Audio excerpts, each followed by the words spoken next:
Welcome students. This is class 8 and our today's topic is synthetic fiber and plastics. आज हम start करने जा रहे हैं साइंस के चैप्टर 3 को।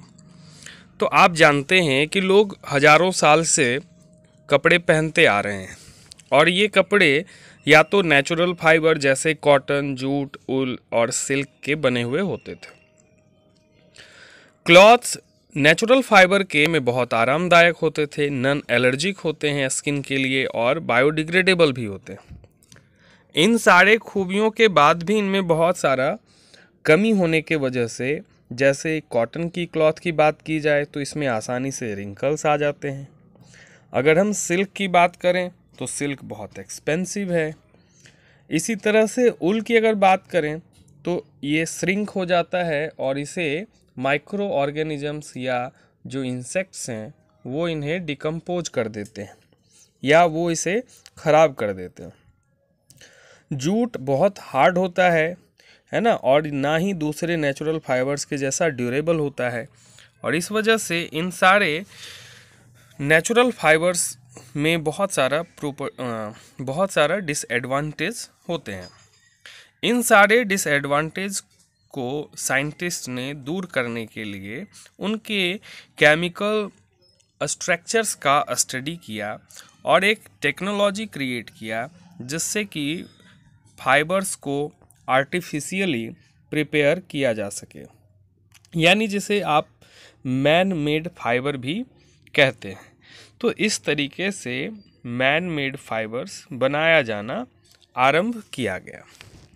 तो आप जान चुके हैं किस तरह से हम मैन मेड फाइबर्स को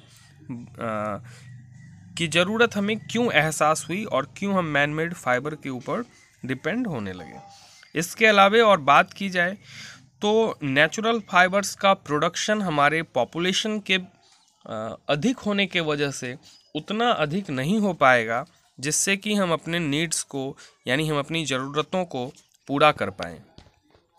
तो यह भी एक कारण हुआ सिंथेटिक फाइबर्स या मैन मेड फाइबर्स को बनाने के लिए। अब हम बात कर लेते हैं कि सिंथेटिक फाइबर्स में क्या क्या एडवांटेजेस हैं।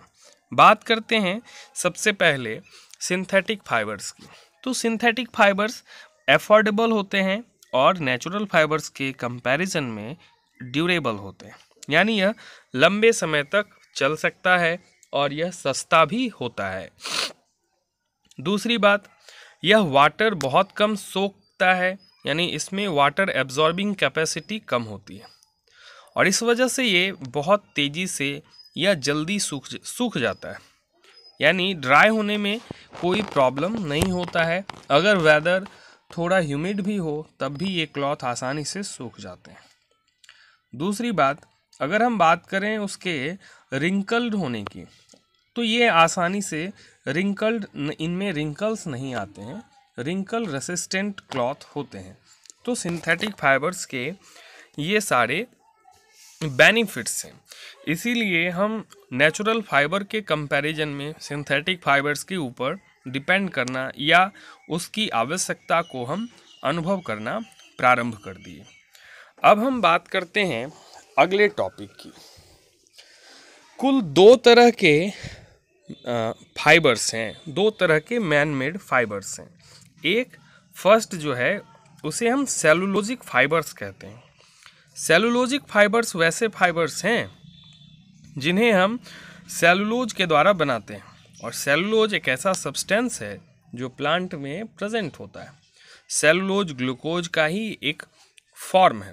सेलुलोज बहुत सारे ग्लूकोज के मॉलिक्यूल्स के आपस में जुड़ने के वजह से बनाया जाता है। जैसे आप छोटे छोटे मोतियों को जोड़ करके एक बड़ा माला बना सकते हैं, उसी प्रकार छोटे छोटे ग्लूकोज के एटम्स को आपस में ज्वाइन करके हम सेलुलोज बनाते हैं या सेलुलोज मॉलिक्यूल्स बनता है। और यह सेलुलोज फाइबर एक नेचुरल फाइबर है जो खुद ब खुद प्रिपेयर होता है। और दूसरा जो टाइप है मैन मेड फाइबर की वो है नॉन सेलुलोजिक और सिंथेटिक फाइबर, यानी ये वैसे फाइबर हैं जिन्हें बनाने के लिए हम दूसरे प्रकार के नॉन सेलुलोजिक फाइबर है। नॉन सेलुलोजिक फाइबर वैसे सिंथेटिक फाइबर को कहते हैं जिन्हें बनाने के लिए केमिकल कंपाउंड्स का इस्तेमाल किया जाता है, यानी जिसे सेलुलोज से नहीं बनाया जाता।